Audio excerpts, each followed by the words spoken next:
آج ہم اسلام آباد پریس کلب کے پاس موجود ہیں، جہاں پہ بلوچ یکجہتی کمیٹی کے کارکنان جو بلوچستان سے آئے ہوئے ہیں، ان کے ساتھ مائیں، بہنیں، بیٹیاں، بچیاں اور نوجوان یہاں پر ایک ماہ سے زیادہ ہو چکا ہے کہ یہاں پر موجود ہے۔ اور افسوسناک بات یہ ہے کہ حکومتی حلقوں سے، حکومتی بینچوں سے آج تک ان کی بات سننے کوئی نہیں آیا۔ شیم۔ اور میں اس بات کی پرزور مذمت کرتا ہوں۔ میں مطالبہ کرتا ہوں متعلقہ اداروں سے اور ارباب اختیار سے کہ وہ یہاں پر آئیں، اور یہ جو نہتے لوگ ہیں جن کے ہاتھ میں قلم ہے، جو ایک پرامن احتجاج کرنے کے لیے یہاں پر آئے ہیں، اپنی بات کہنے کے لیے آئے ہیں، وہ ان کی بات آ کر سنیں۔ جب تک وہ ان کی بات آ کر نہیں سنیں گے، میرا خیال ہے کہ معاملہ حل کی طرف نہیں جائے گا۔ اگر لوگ پرامن ہیں تو میرا خیال ہے کہ ان کی بات سننی چاہیے، اور اسلام آباد کے جو لوگ ہیں ان کو بھی چاہیے کہ ان کے ساتھ آگے کھڑا ہو۔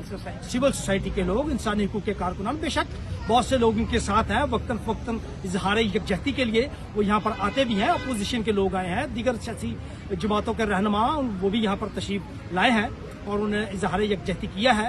لیکن اس کے باوجود میری اسلام آباد کے مقامی لوگوں سے اور سول سوسائٹی سے خاص طور پر گزارش ہے کہ وہ یہاں پر آئے، ان کے ساتھ اظہار یکجہتی کریں اور ان کے ساتھ دھرنے میں شامل ہوں۔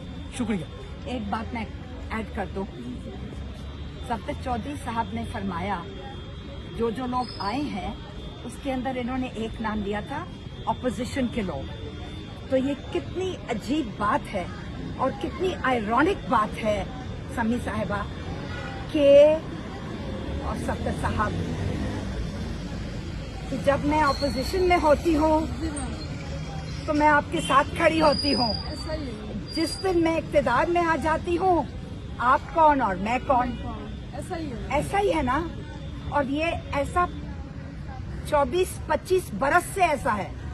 آپ تو نوجوان ہیں، مجھے یاد ہے 24-25 برس سے ایسا ہی ہے، اور میں آپ کو نام لے کے بتا سکتی ہوں، ہمارے پاس ویڈیوز موجود ہیں کہ جب میں اپوزیشن میں ہوتی ہوں میں آپ کے ساتھ کھڑی ہوتی ہوں، جب میں اقتدار میں ہوتی ہوں تو میں اپنا منہ موڑ لیتی ہوں۔ یہ تو دہشت گرد ہیں، یہ تو دہشت گرد ہیں۔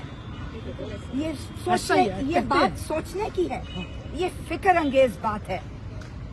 تم نے آج اقتدار میں ہو تو یاد رکھو کہ کل تم اپوزیشن میں ہوگے، مت بھولو۔